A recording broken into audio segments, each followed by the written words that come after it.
Oh jamaah. Alhamdulillah masih dengan tema kita mamaku janda anak 3 subhanallah. Ustadz Syam mau nanya dong, mungkin kalau yang di rumah sedang berusaha memperjuangkan rumah tangganya nih bingung nanti kalau jadi single parent itu gimana nasib anak-anak ke depannya. Bahkan karena kan setiap anak sebenarnya punya rezekinya masing-masing gitu dan rezeki gak akan ketukar. Tapi kadang-kadang tuh ada loh istri-istri di luar sana yang udah sakit hati banget tapi tetap ditahan gak kuat banget. Nah batasan-batasan boleh menahannya itu tuh seperti apa sih Ustadz sebenarnya dalam pandangan Islam? Silakan. Terima kasih Kak Caca, tapi guru Ustadz Maulana Habib Utsman, para alim ulama, para jamaah yang dimuliakan Allah Subhanahu wa taala, mengkhawatirkan masa depan anak itu bagian daripada ajaran Islam. وَلْيَخْشَى الَّذِينَ لَوْ تَرَكُوا مِنْ خَلْفِهِمْ ذُرِّيَّةً ضِعَافًا خَافُوا عَلَيْهِمْ فَلْيَتَّقُوا اللَّهَ وَلْيَقُولُوا قَوْلًا سَدِيدًا.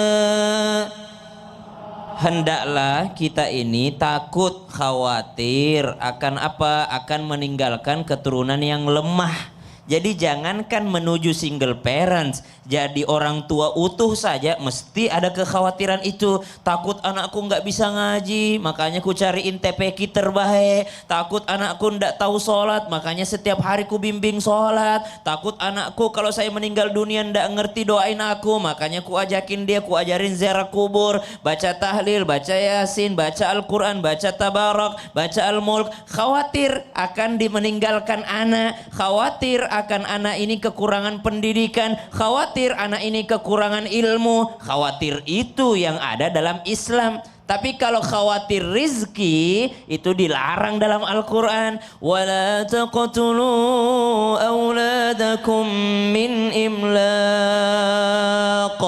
Di ayat yang lain, وَلَا تَقْتُلُوا أَوْلَادَكُمْ خَشْيَةَ إِمْلَاقٍ.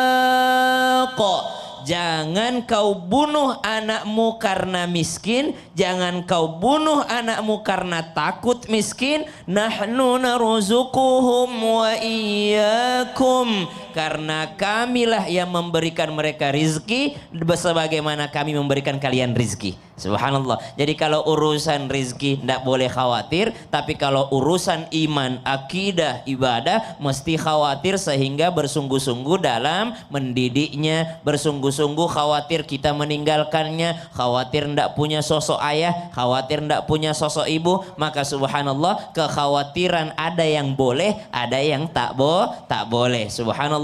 Lagian ketika seorang memutuskan untuk menjadi single parents mesti syar'i alasannya sesuai dengan syariat. Kenapa? Punya suami tidak pernah bimbing anakku sholat. Punya suami jangankan bimbing anakku sholat, dia pun sholat tak pernah. Punya suami tidak pernah baca Quran, jangankan mengajar anakku baca Quran, dia aja tak pernah baca Quran. Punya suami tidak pernah puasa Ramadan, punya suami tidak mau mengeluarkan zakat, kaya raya tapi tidak pernah mau mengeluarkan zakat. Punya suami tidak pernah mikirin buat naik haji, apalagi menghajikan anak-anaknya, daftarkan haji anak-anaknya. Maka subhanallah, seorang menuju single parents itu mesti dengan alasan yang syar'i. Kalau dia meninggalkan pasangannya karena alasan syar'i, maka insya Allah anak-anaknya Allah yang jaga. Bertahan ataupun berpisah mesti dengan jalan yang syar'i.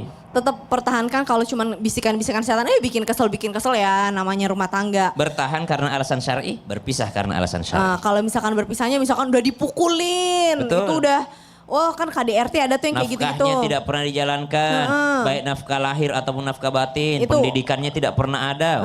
Itu boleh ya, subhanallah. Baik, terima kasih Ustaz Syam. Kasih tepuk tangan dulu dong Bu. Nah sekarang kita kasih kesempatan nih buat jamaah karena kita masuk lagi ke segmen Curhat Dong Ustadz. Iya, kami curhat. Silakan angkat tangannya Bu, siapa yang mau curhat? Sebelah kiri saya deh nih yang senyumnya paling manis, silahkan. Ibu boleh ke tengah-tengah. Ustadz Maulana, Afwan, Habib Utsman juga silahkan. Silahkan Ibu. Assalamualaikum warahmatullahi wabarakatuh. Waalaikumsalam warahmatullahi wabarakatuh. Tabik pun.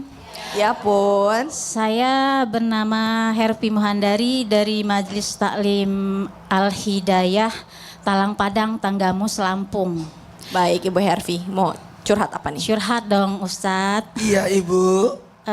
Saya ingin curhat bagaimana supaya kita sebagai orang tua kira-kira jangan sampai kita pilih kasih dengan anak gitu. Cara menghindarinya supaya kita Agar tidak jadi orang tua yang pilih kasih. Iya. Apa Ibu merasa pilih kasih? Ya enggak sih istilahnya takutnya gitu karena anak istilahnya anak banyak gitu kan. Anak Ibu berapa? 5. Bu, berlaku adil.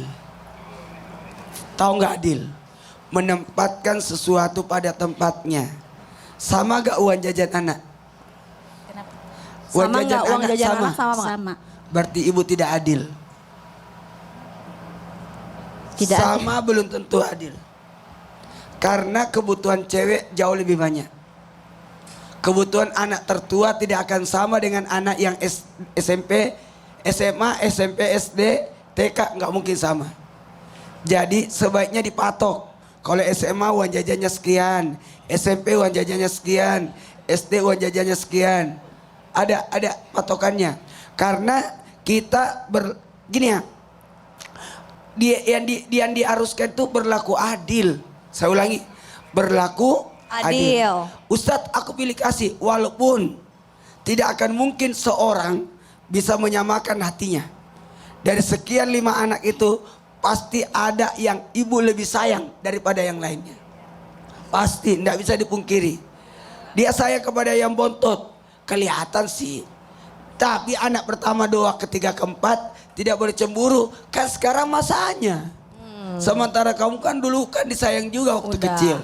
Baik. Jadi ada namanya, apalagi yang bontot kan cuma mendapatkan apa namanya Bu? Turunan, apa namanya? Turunan apa? Maksudnya sisa-sisa atau apa? Ya bajunya turunan. Oh, lungsuran.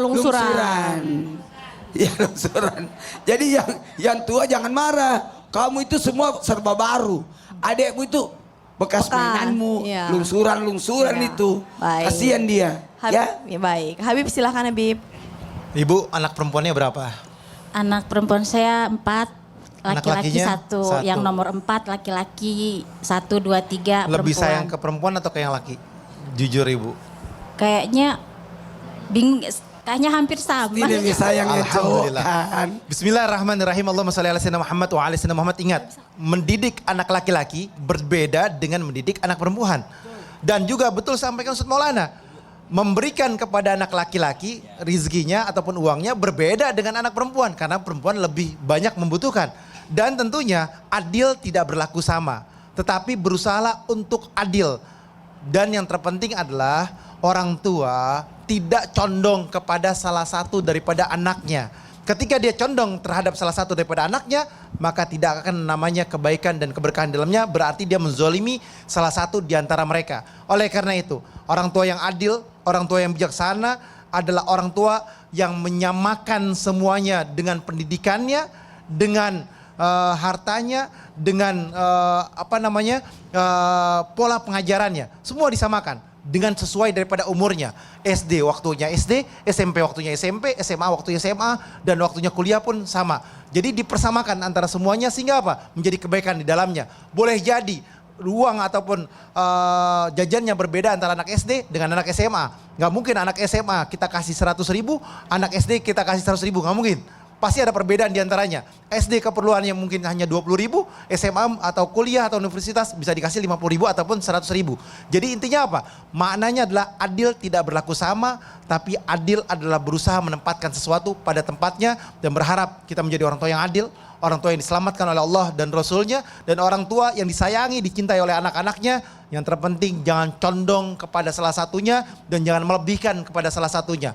Insya Allah kita berharap anak-anak kita menjadi anak-anak yang soleh, soleha, yang bertakwa kepada Allah, istri kita istri yang soleha, suami kita menjadi suami yang soleh, sehingga menjadikan kebaikan dan keberkahan dalam rumah tangganya, sakinah, mawaddah, warahmah, amin, amin, ya rabbal alamin. Ibu, aku mau verifikasi Bu, anak keberapa yang ngomong ibu nggak adil? Gua pakai dong.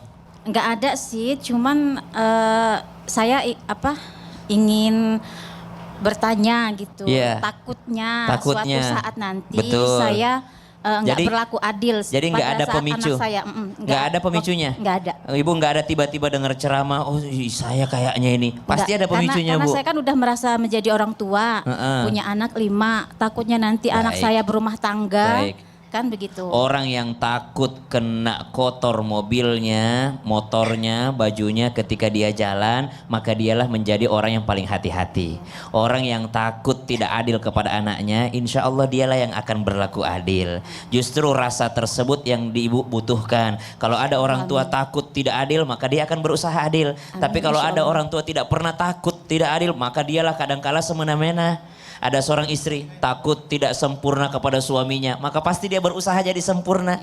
Maka rasa takut itu sebenarnya ibu butuhkan dalam kehidupan sehari-hari. Supaya apa? Supaya ibu selalu berusaha menjadi orang tua yang adil. Saya khawatirnya tadi ada anak yang ngomong. Kalau ada anak yang ngomong berarti memang sudah terjadi. Kalau adanya ngomong, mama lebih sayang sama adek daripada sama kakak. Oh berarti mamanya kurang sama kakak tuh. Atau adeknya ngomong, mama lebih perhatian ke kakak daripada ke adek. Maka ibu harus perhatiin yang ngomong itu. Kenapa? Karena sudah ada pemicunya. Masya Allah. Masya Allah, terima kasih Habib. Jadi intinya tadi adalah memang berlaku adil ya sama anak-anak. Anak-anaknya juga harus punya hati atau jiwa yang besar. Sampai kapanpun kita memang susah, tapi kita berusaha berlaku baik adil. sesuai dengan kapasitasnya. Ustadz Syam boleh dong kata-kata buat pagi hari ini. Kata-kata hari ini, jangan sampai engkau menjandakan istri untuk memperistri janda. Masya Allah, tabarakallah. Terima kasih kepada guru-guru kami pengingatnya pada pagi hari ini. Dan juga terima kasih kepada seluruh jamaah Islam itu indah.